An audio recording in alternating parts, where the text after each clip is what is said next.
En análisis 1 trabajaron con funciones escalares. Sea f una función que va de a en b, se dice que es una función escalar solo si a está contenido en los reales y b está contenido en los reales. Es decir, las funciones escalares tienen dominio y codominio incluido en el conjunto de los reales. Además, tiene una variable independiente a la que llamamos x y una variable dependiente a la que llamamos y. Y se puede graficar la función, es decir, cómo se relacionan las variables.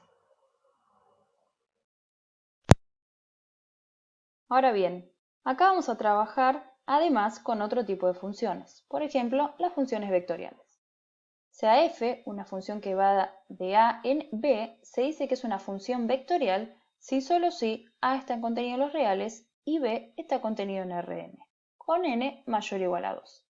Este tipo de funciones tiene el siguiente formato: f de t igual a f1 de t, f2 de t, f3 de t, así hasta fn de t. Es decir, existe una variable independiente, la que llamamos t, y n variables dependientes, f1 de t, f2 de t, f3 de t, fn de t. Si n es igual a 2, se anotan x e y. Y si n es igual a 3, se anotan x, y z. Además, cada una de estas componentes es una función escalar. Estas son funciones conocidas por ustedes, por más que no le pusieron nombre. Las vieron en física, con la posición de un móvil en función del tiempo, en álgebra, con la ecuación vectorial de una recta, y también en análisis 1, cuando trabajaron con funciones definidas paramétricamente. Ahora bien, en una función vectorial se grafica el conjunto imagen, que es una curva, en los casos en el que el codominio sea R2 o R3. A medida que vamos dando valores a t, se van obteniendo los valores de x e y en el plano. Es decir, a medida que vamos dándole valores a t en su dominio y aplicando f, lo que obtenemos son los puntos que están acá en el plano, los cuales irán constituyendo una curva imagen. Sin embargo, es más sencillo encontrar la curva imagen de otra forma, que próximamente estaremos analizando. Veamos primero algunos ejemplos. El primer ejemplo dice f va de R a R2, tal que f de t es igual a t, la primera componente, y t cuadrado más 1, la segunda componente. Veamos qué ocurre en GeoGebra.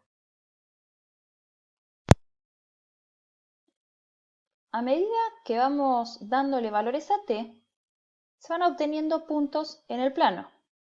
Veamos ahora bien qué ocurre si se muestra el rastro de estos puntos. A medida que voy dándole valores a t, obtengo puntos en el plano que van formando la curva imagen.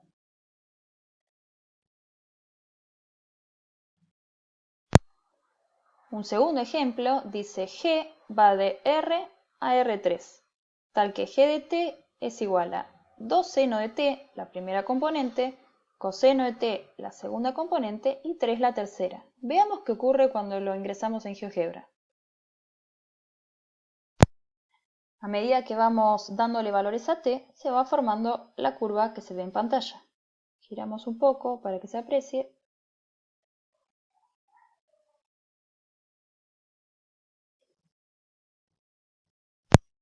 Y continuamos con un tercer ejemplo, que dice g va del intervalo cerrado 0,2pi a R3, tal que g de t es igual a seno de t, la primera componente, coseno de t, la segunda, y t, la tercera.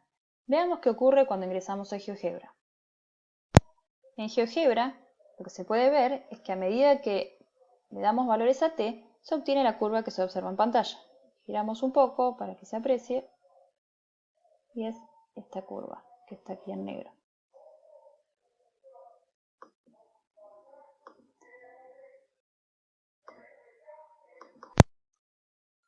Ahora bien, para conocer cuál es la curva, debemos intentar operar para que desaparezca el parámetro y queden solo las coordenadas cartesianas. De esta forma, en R2 debemos construir una ecuación en coordenadas cartesianas, mientras que en R3 debemos construir dos ecuaciones en coordenadas cartesianas. Veamos unos ejemplos para ver cómo se opera. El primero dice f va de R a R2, tal que f de t es igual a t, la primera componente, y t cuadrado más 1, la segunda. Si recuerdan, este es el primer ejemplo que habíamos puesto en GeoGebra. En este caso, podemos decir que x es igual a t y que y es igual a t cuadrado más 1. Sencillamente, acá vemos que t es igual a x, por lo que reemplazando la segunda ecuación nos queda que y es igual a x cuadrado más 1, que esto gráficamente representa una parábola, y si recordamos lo que vimos en GeoGebra, efectivamente la curva que se estaba formando era una parábola.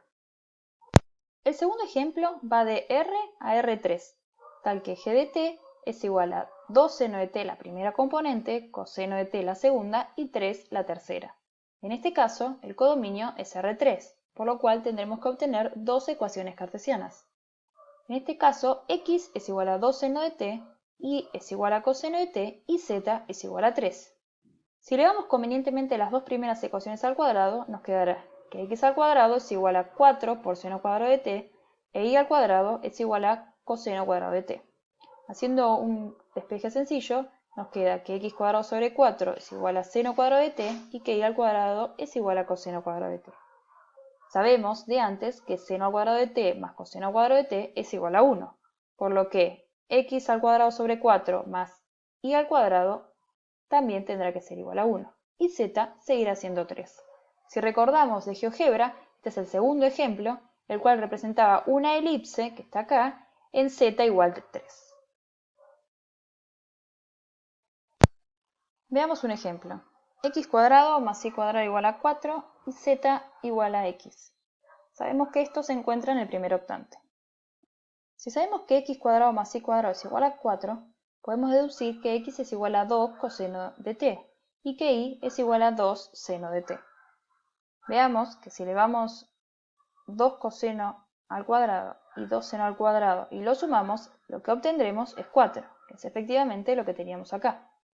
Por otro lado, z era igual a x, por lo tanto, como x es igual a 2 coseno de t, z será igual a 2 coseno de t.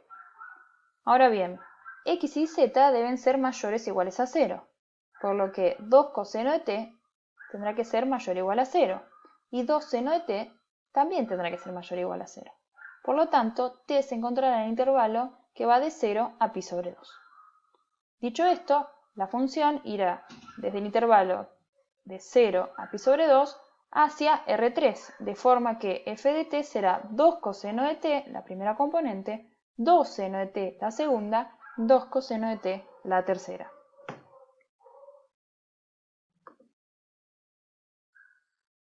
La presentación ha sido realizada por las profesoras Gabriela Rieti, Vanessa Brunowski, Flavia Álvarez y Liliana Marinovic. La grabación por la profesora Nadia Berens.